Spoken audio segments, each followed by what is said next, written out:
Welcome दोस्तों, मैं हूं डॉक्टर जितेंद्र। आज की वीडियो के अंदर बताने वाला हूं कि बहुत सी महिलाओं के बहुत से सवाल, बहुत से क्वेश्चन, बहुत से कमेंट मेरे पास में आते रहते हैं। उनका ये पूछना होता है कि सर आप हमेशा पुरुषों के फेवर में वीडियो बनाते हो, महिलाओं के फेवर में वीडियो क्यों नहीं बनाते हो? क्या आपकी हमारे से कोई दुश्मनी है? आप ऐसा क्यों करते हो?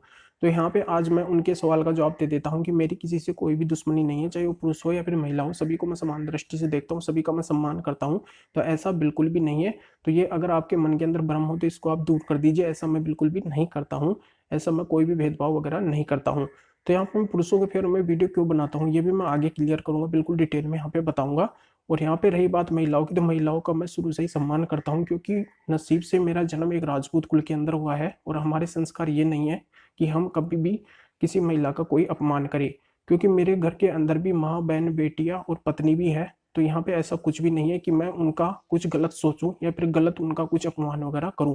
पर यहाँ पे मैं पुरुषों के फेवर में वीडियो क्यों बनाता हूँ, तो यहाँ पे मैं क्लियर कर देता हूँ कि इस घटना की शुरुआत मेरे पड़ोस से हुई है। क्योंकि उस पड़ोसी की वजह से ही मैं आज पुरुषों के फेवर में वीडियो बनाने लगा हूँ। तो यहाँ पे ऐसी क्या घटना हुई, इसलिए मैं पुरुषों के फेवर में वीडियो बनाता हूँ। तो यहाँ पे मैं क्लियर कर देता हूँ कि मेरे पड़ोस के अंदर 3 जने रहते थे, 3 लोग रहते थे। उनमें से माँ, बेटा और बेटी।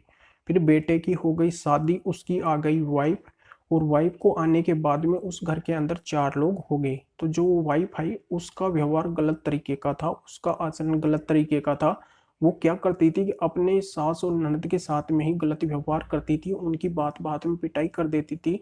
आए दिन वो घर के अंदर कलेश बना के रखती थी। वो चाहती थी कि उसका हस्बैंड और वो दोनों अलग रहे, वो सास ननद से अलग रहे, ये उसका कहना था। पर उसका हस्बैंड भी ये नहीं चाहता था कि वो अलग रहे। तो यहाँ पे इस तरीके से वो घर के अंदर आए दिन कलेश बना के रखती थी। उसने तो इतना तक किया कि कुछ गुंडों से मिलके अपने हस्बैंड तक की पिटाई करवा दी, और पिटाई भी इतनी भयंकर करवाई कि उसके पैर के अंदर फ्रैक्चर आ गया, उसका चलना मुश्किल हो गया। फिर पैर के अंदर जब रोड डली तो फिर उसका चलना थोड़ा पॉसिबल हुआ। तो इस तरीके की वो औरत थी।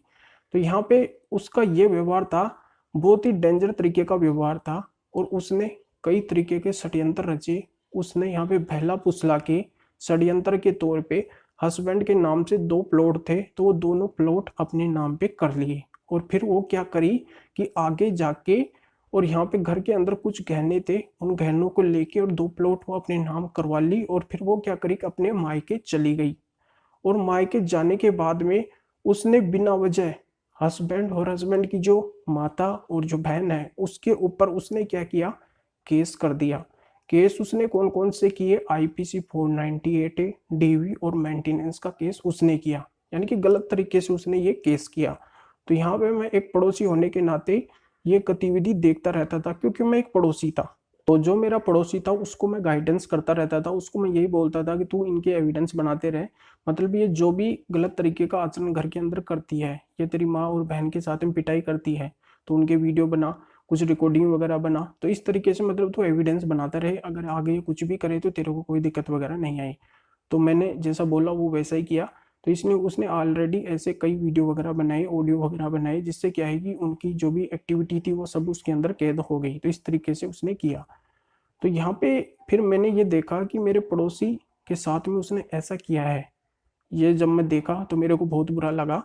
फिर उसने क्या किया कि बिना वजह वहां पे मायके जाके वो कई तरीके के केस कर दिए, वहां पे वाइफ जाने के बाद में, मायके जाने के बाद में, जबकि उनकी कोई गलती नहीं थी।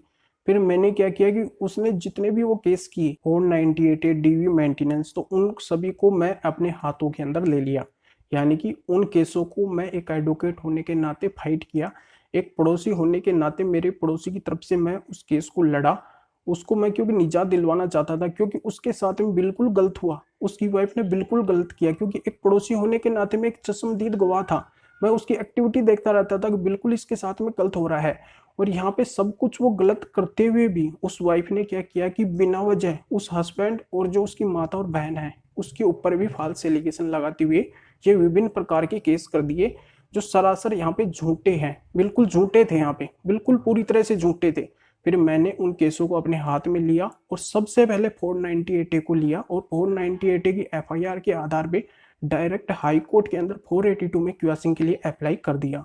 और यहाँ पे बहुत ही जल्दी 498 ए क्यूआसिंग हो गया, और यहाँ पे बहुत ही जल्दी वो केस पूरी तरह से स्टॉप हो गया। फिर मैंने क्या किया कि 498 की कॉपी के आधार पे टीवी के अंदर अप्लाई किया, और डीवी के अंदर डीवी को भी ओनली 1 ईयर के अंदर ही उसको भी पूरी तरह से समाप्त करवा दिया। डीवी का केस जो उसने किया था उसको मैंने वहीं पे स्टॉप करवा दिया।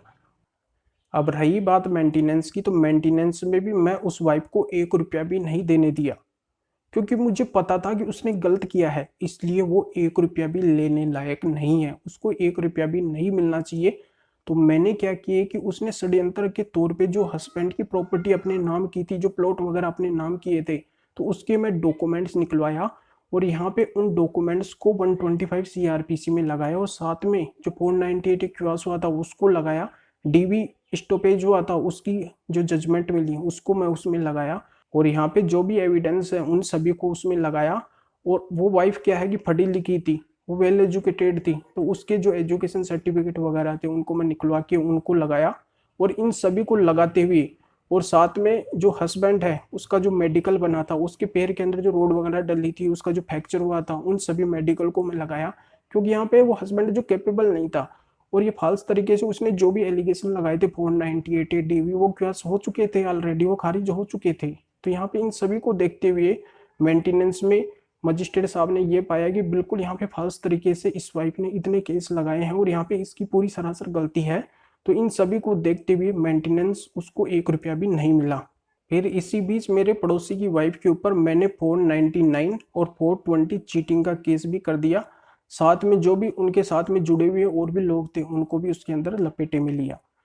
तो यहाँ पे फिर मैंने क्या किया कि मानहानि के रूप में हस्बैंड को कंसेशन दिलवाया, यानी कि हस्बैंड को 10 लाख रुपीज मानहानि के रूप में, अर्थदंड के रूप में दिलवाया, क्योंकि हस्बैंड को मिलना चाहिए था, हस्बैंड की माता को मिलना चाहिए था, उसकी बहन को मिलना चाहिए था, क्योंकि यहाँ पे उनकी कोई गलती नहीं थी, मुझे पता था। इसलिए मैंने ठोसतापूर्वक उस केस को लड़ा, मानहानि के केस को लड़ा और सभी डॉक्यूमेंट्स जितने भी एविडेंस थे उन सभी को लगाते हुए हस्बैंड को यहाँ पे 10 लाख रुपए वाइफ और वाइफ के मायके वालों से हस्बैंड को दिलवाया।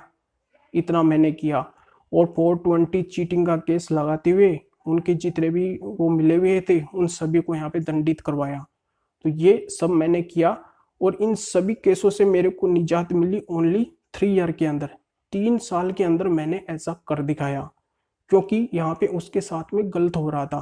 तो यहाँ पे अब आप मेरे को बताइए, इतनी स्टोरी सुनने के बाद में आपको भी ये लगा होगा कि बिल्कुल आपने जो भी किया बिल्कुल सही किया, तो ऐसा ही करना चाहिए था, ये आप बोलोगे, आप मेरे को खुद धन्यवाद दोगे कि आपने सर बिल्कुल सही किया और ऐसा ही उसके साथ में होना चाहिए था। तो इसलिए यहाँ पे मैं क्लियर कर देता हूँ कि मेरी किसी से कोई भी दुश्मनी नहीं है। मैं यहाँ पे हस्बैंड के फेवर में वीडियो क्यों बनाता हूँ, क्योंकि मुझे पता है बहुत से केस मेरे पास में आए दिन आते रहते हैं। जब केस की फाइल मेरे पास में आती है या फिर जो एविडेंस आते हैं उन सभी को देख के ही मैं अब तो पता लगा लेता हूँ कि किसकी यहाँ पे गलती है। इन सभी को देख के इतना एक्सपीरियंस मेरे पास में हो चुका है कि मैं इन सभी को देखते हुए पता लगा लेता हूँ कि गलती किसकी है। तो यहाँ पे आज देश के अंदर 80 से 90% फैमिली मैटर केस है जो वाइफ हस्बैंड के ऊपर फॉल्स कर रही है। ये आज की सिचुएशन है, प्रेजेंट सिचुएशन ये चल रही है। तो इस आधार से मैं हस्बैंड के फेवर में केस लड़ता हूँ, क्योंकि मुझे पता है जो भी केस मेरे पास में आते हैं उनको देख के मुझे पता चल जाता है कि यहाँ पे गलती किसकी है। ऐसा नहीं है कि मैं वाइफ के फेवर में केस नहीं लड़ता हूँ, उनके फेवर में भी लड़ता हूँ, पर यहाँ पे अगर यहाँ पे उनकी कोई गलती नहीं है तो यहाँ पे बिल्कुल मैं उनको सपोर्ट करता हूँ, उनका केस लड़ता हूँ और यहाँ पे उनको सफलता भी दिलवाता हूँ। क्योंकि बहुत सी महिलाएं ऐसी है जिनके साथ में रियल में ऐसा हो रहा है और उनके साथ में जो रियल में ऐसा हो रहा है तो बिल्कुल उनको कानून की हेल्प मिलनी चाहिए, कानून की सहायता मिलनी चाहिए और जो अधिकार उनको मिले हुए हैं उनका उनको सदुपयोग जरूर मिलना चाहिए। तो इसलिए मैं उनका भी साथ देता हूँ।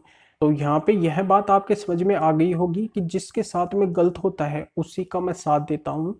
यहाँ पे अगर पुरुष के साथ में गलत हो रहा है तो बिल्कुल मैं पुरुष का साथ देता हूँ और अगर महिला के साथ में गलत होता है तो महिला का मैं 100% साथ देता हूँ। ये मेरा सिद्धांत है।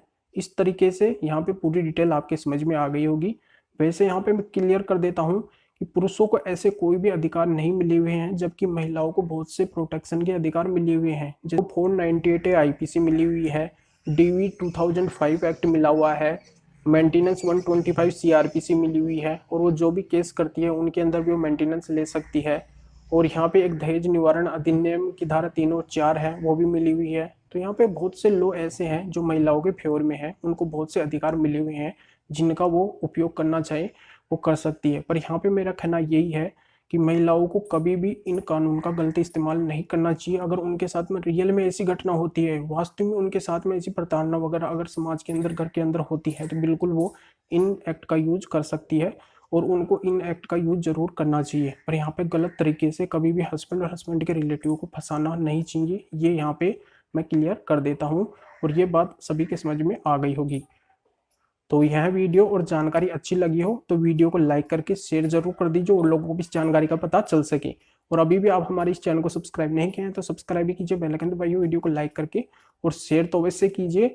और मेरे से अगर बात करना चाहते हैं, कोई भी लीगल प्रॉब्लम है, तो वीडियो को डिस्क्रिप्शन में नंबर दिए गए हैं, कॉन्टैक्ट बटन लेके मेरे से बात कर सकते हैं। तो फिर आगे मिलेंगे आपसे नए वीडियो नए टॉपिक के साथ में। आप सभी का बहुत बहुत धन्यवाद।